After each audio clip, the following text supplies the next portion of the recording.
and there are definitely different products that are going to be the ones you want to target down.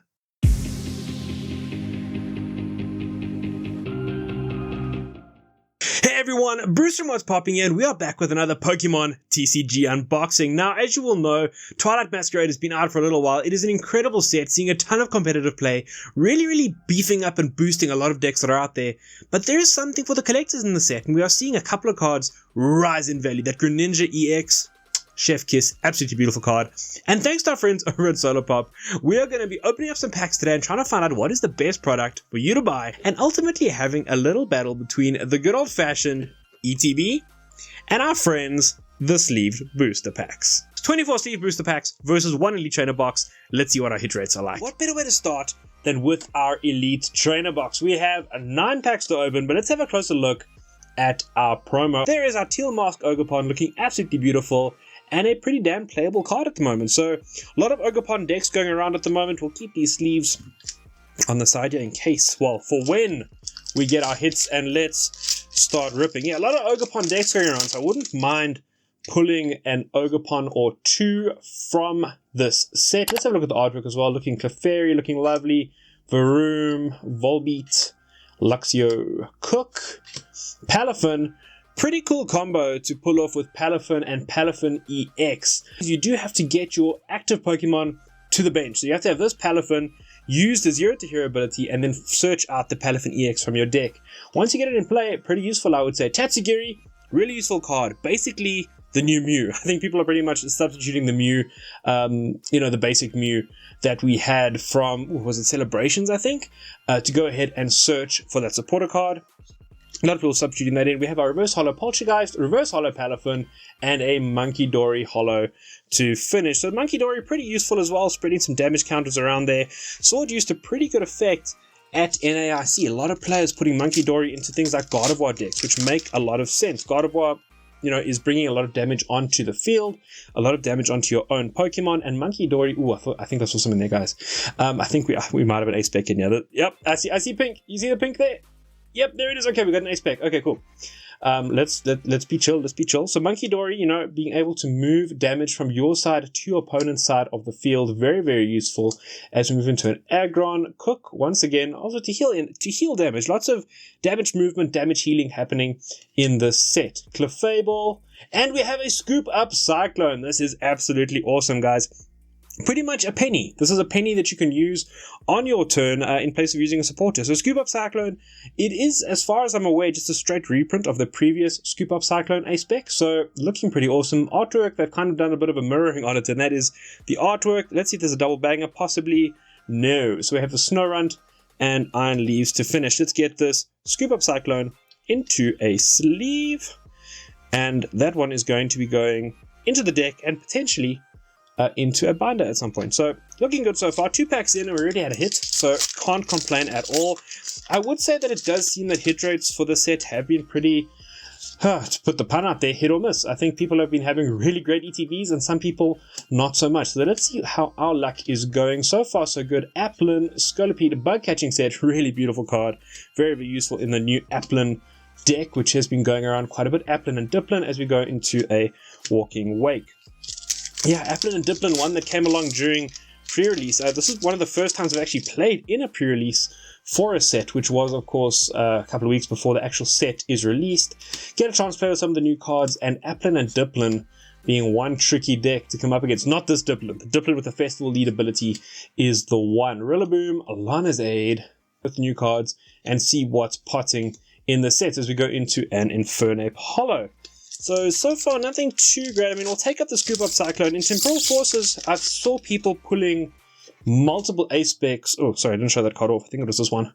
Multiple ace specs from an ETB. So if we can do something similar, that would be pretty darn great. Looking for that Applin, another Palafin, that Applin that we can use with a Festival Lead ability as we go into a Hawlucha and a Fezandipiti.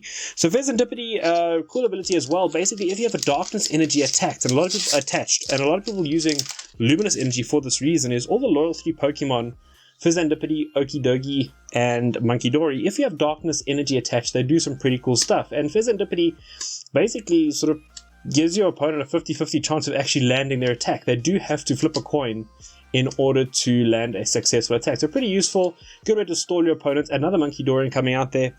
Guys, I do have a idea I've been wanting to float by everyone. Is to start doing some deck profiles on the channel, to start chatting about what's competitive in the meta, what some good counters for that might be. Do let me know what you're thinking, because I would love to start off with the God of War deck, because Monkey Dory is a really good addition to that deck. And sort of chat through some of the products out there that are available. If you wanted to get into competitive play, what's the best way of going about it? As we go into our Masked Ogerpon EX, the Hearthflame Masked Ogerpon EX. This one's absolutely beautiful. Do love that. I'm really looking for the Teal Masked Ogerpon. That is the one I want the most. It is probably the most playable out of all of them, giving you a chance to search for cards during your turn, as well as deal some pretty decent damage. Yeah, so especially, you know, these grass decks are definitely coming out. I feel like in Paldea Evolved there was lots for the water trainers, and obviously with Obsidian Flames you had Charizard taking control. I feel like a lot of grass decks coming out of this new set, and I think we're going to continue to see that trend as people try to keep bucking these darkness energy based decks and these dark type Pokemon. As we go into a Zapdos, that is a really cool Zapdos. I do love me my original 151s. Not the best ETB so far, guys. We've had 2 hits. 2 hits in this ETB. This has got to be a hit, surely. Surely. As we go into it. Come on. If this ETB wants to be at all competitive, it's going to have to be a hit in this pack. Glaceon, beautiful card. There is our Dipplin with the Festal Lead ability. Basically, if you have this bad boy in the active spot and you attack with him with the Festival Grounds Stadium card in play, you can attack twice, which is a pretty nifty little attack and a great strategy to be able to employ against your opponent as we go into a Palafin EX. So some pretty playable cards, not too bad, but ultimately, if you're a collector, that's a bit of a swing and a miss. Alrighty, 24 sleeved boosters, unpacked, tops cut off, ready to go. Now, all these guys have to do to actually win this sort of competition is pretty much have a hit rate better than 1 in 3. So in 24, what's that? We have to have, what, 8 hits? If that's correct. Might be a bit of an ask, but let's go ahead and see. Yeah, 8, 16, 24. Just double checking my math there. Nice looking Farfetch'd, Torkoal, Perron. Beautiful Pelin full art and illustration rare. Beautiful versions of her out there. Big chase cards for a lot of people. As we go into a Timber and an Alakazam Holo. I do love, like I said, I love my original 151, so I can never be too upset when I see that as one of the holos. I do love that they're sprinkled throughout the sets. We obviously had 151 coming out, getting a lot of people back into the game, getting some new players into playing, bringing a lot of that original fan base back through. But we do see the original 151 sprinkled throughout a variety of sets, which is always great. It's always a lot of fun, and it does keep that collecting journey alive for people who, for example, I know some people who only collect Pikachus that are in the background of another card. I mean, that is absolutely crazy, right? That's some super specific collecting, but might be what's necessary considering the plethora of Pokemon choices and Pokemon options out there to collect. So some people collect cards only with the moon in the background. You know, that's a tough one if you don't already have a Moonbron in your collection. But really fun, interesting ways of collecting. Do let me know in the comments down below if you have any cool collecting rules that you use. I know a lot of players out there say they play because they find it cheaper than collecting. I think there's some fun ways of, you know, setting yourself a challenge in your collecting journey that doesn't necessarily have to be, okay, I'm going to complete a master set of every set that releases. Sometimes it's fun to just go ahead and say, you know what, I really like this specific illustration rare, or I like this line of Pokemon. I mean, collecting Pokemon, I've seen some people who only collect Pokemon that are swimming. So if there's a Pikachu swimming in the background, that one goes into the collection. And we're not doing too great here, guys. The ETB might have been where it was at the moment, but still plenty of packs to turn it around. So yeah, some really interesting and fun ways of collecting out there. Let me know if you have any of those cool rules for yourself, ways to keep yourself in check, or ways to just keep your collection streamlined, because geez, if you just collect bulk cards, you can be in a world of pain just when it comes to sorting and storage. And that, hey, there we go. Speaking of illustration rares, a couple of seconds ago, there is a lovely looking Torkoal illustration rare in the oven. Oh, Torkoal. That's definitely an elderly Torkoal in the oven with a Sinister in the rare slot. Pokemon have been nailing it with the illustration rares. Let's go ahead and get into the next one here. So yeah, I mean, personally, I love trying to complete sets. I think it's great that you can go down to a card store and trade at least all the commons in that you might have duplicates of, and then, you know, kind of get all the commons for a set, and then it's just down to you to try and get hold of some of those EXs you might have missed when opening packs. And of course, hey, speaking of EXs, Iron Thorns EX. Okay, the hits are starting to come. Things are turning around. This is looking good. Pretty useful if you are playing Iron Hands, Future Box. All possible useful combinations to have that card, perhaps just as a one-of in your deck. A nice little tech against some other options out there in the meta. Look at that Clefairy. I love Clefairy. Such a cool Pokemon. Again, one of the original 151, and that makes me a sucker for it. As we say, going to a Farfetch'd, Pheasantipity Reverse, and a Chandelier Hollow. Speaking of Chandelier, I see we've just had the release or the official announcement of the Trick or Trade cards coming out again this year. What do you guys think about that? Are you excited for Trick or Trade? I've never collected a full set of Trick or Trade, so this will be my first year trying to get hold of a full set. And I mentioned Chandelier and gone to Trick or Trade because there's been a Chandelier in every single Love Ball. Okay, well, fancy that. There's been a Chandelier in every single release of the Trick or Trades. A lot of people using this, of course, Dragapult being a popular deck in the meta at the moment, as we go on to an Enamorous. Dragapult being so popular just because you land a massive attack with that thing, and then if there's nothing down to defend the bench, you're landing an extra 70 onto the bench. So, great way of hitting dual attack. I haven't seen it be that effective. Possibly a lot of people were predicting it would be something they come up against, and they've been teching for it. Dreepy, of course, being part of that evolution line. Festival Grounds, there's the one you need for your Applin and your Duplin decks to be super effective. Florges, Bellybolt, Sunflower Reverse, Poliwhirl Reverse, and a Teal Mask Ogerpon. Gotta find a Teal Mask Ogerpon EX. That is the one we are looking for. Really useful card in a lot of decks at the moment. But Dragapult, like I was saying, possibly not as effective because people did see the potential in it very early on. And I think a lot of people teched against it. People saw that this was going to be a card that could disrupt their game plans pretty heavily and found ways around it. I could be wrong. We could still see it go ahead and find second life and be a top tier deck. Just hasn't found its way at the moment. And the great thing is with these sets coming so thick and fast, I know it does sometimes throw collectors for a loop, and your budget does start to hurt, and your wallet starts to hurt with these sets coming out, but it does give new relevance to older cards quite a bit more frequently. Eevee, man, I love the illustration rare of Eevee. That is probably my chase card from the set. It's the one I'm looking for the most. Aside from, of course, that Greninja EX special illustration rare. That is insane, that card. So yeah, hey, there we go. Another Ogerpon. We've gone with the Wellspring Mask Ogerpon. I actually pulled the full art version of this in my Build and Battle box for the pre-release. So maybe I can go ahead and start putting together some kind of Ogerpon deck. Would be a lot of fun. There's a lot of variability with these decks. With Ogre's Mask, that item card, we have pulled one or two of them. I didn't stop to mention it. You do have the ability to go ahead and change your Ogerpons out that are in your discard pile. So you can kind of adapt your game strategy to whatever your opponent's doing. Try hit them for weakness. Try if you're using, for example, the Wellspring Mask Ogerpon, you might just want to trap their Pokemon in the active. So you can use Sob and get their Pokemon trapped in the active spot. So quite a bit of variability in your gameplay, quite a bit of flexibility that you can employ. And a set of cards that I see being very interesting as we head now towards the World Championships, being the next massive event on the Pokemon calendar. Okie dokie finishing out the pack over there. I have not seen a lot of double bangers for this. I have not seen people pulling, a special illustration rare or an illustration rare and then pulling an EX or something like that. It's been very much a case of if you get a hit, you get a hit, and that is about it. And that was meant to rhyme completely in my head. That's the way I planned it.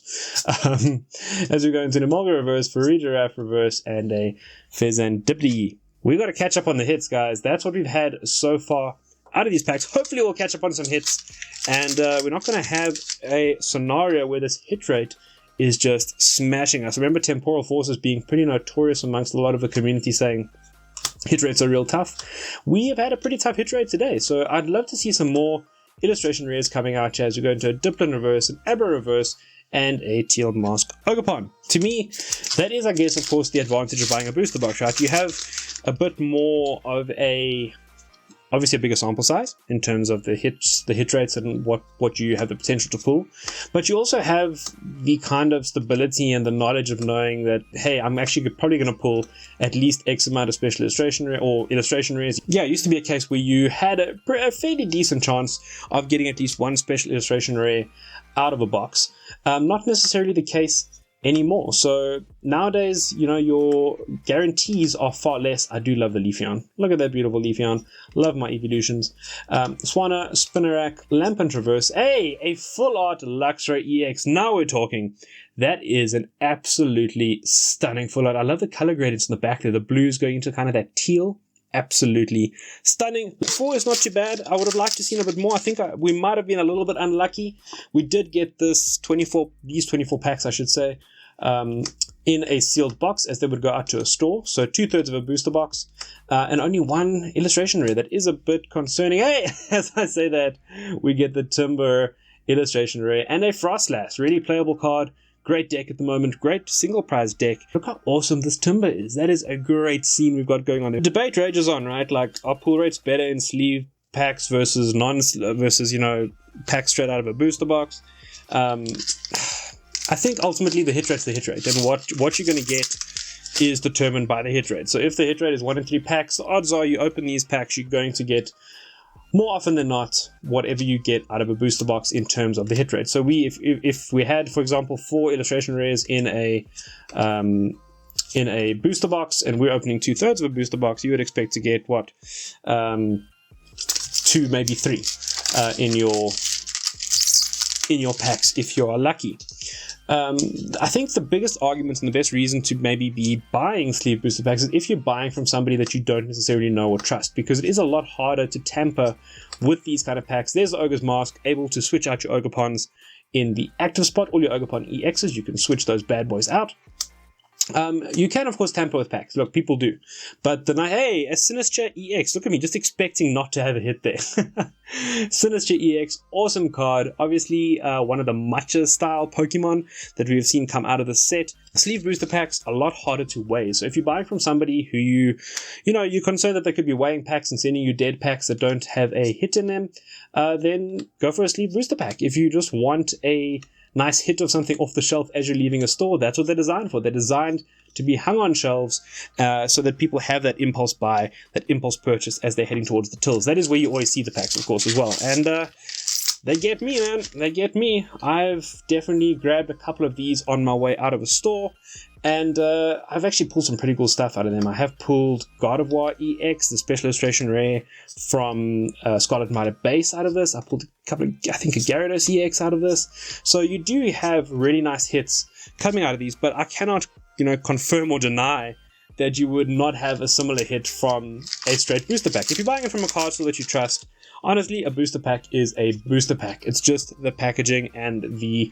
sort of wrapping that is coming in at the end of the day that is ultimately changing. As we head towards the end of our unboxing here, it's looking pretty even between the ETB and the sleeve boosters as we open a Hisuian Arcanine. 2 packs left. We're going to leave the Teal Mask Ogerpon for last because we're hoping to pull a Teal Mask Ogerpon EX. We've pulled a couple of the basic Teal Mask Ogerpons, but we want that EX. We want to start building that Grass Ogerpon deck. Helioptile, Linazade, Conkeldurr. That is beautiful artwork. Love that. Love the Conkeldurr from Pokemon Go. I think that's really an underrated card. As we pick up another Scoop Up Cyclone. What is this luck? That is absolutely insane. As I said, no double bangers, but we do get a Zapdos. There's our code card. I had forgotten that we had Ace-Specs in contention for putting up their hands to be something that is going to take their category to the top. Let's see as we go to the last one, which category is going to come out on top. Is it going to be the Elite Trainer box, or is it going to be our friend, the Gambler's Choice, the sleeved booster packs, as we go into our final card, which is another Heartflame Ogerpon EX. So if we wanted to compare, and sort of, I think the only fair way is to look at ratio, let's look at our 24 packs that we got from these sleeve boosters. 24 packs at a hit rate of 1 in 3, you would expect 8, or you would hope that you would have 8, so we do have 1, 2, 3, 4, 5, 6, 7, 8 hits. Not necessarily the hits you might want. If you're a collector, you want those art rares. If you're a player, you want specific EXs, you want specific Ace-Specs. But at the end of the day, that's really the luck of the draw, right? No matter what product you're buying. Compared to our Elite Trainer box, where of course we have our promo cards. The promo, we'll give it half a point there.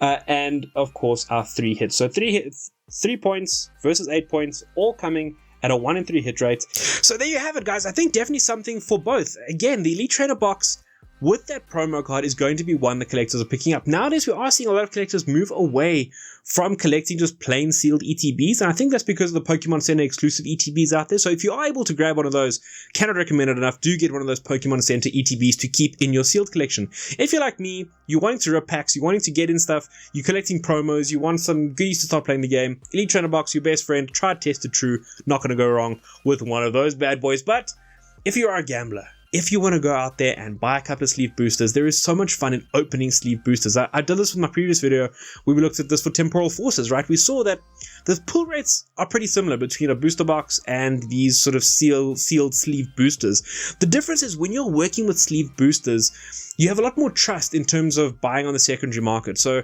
you know, you can't weigh the packs, you can't tamper with the packs, you can, but it's a lot more difficult.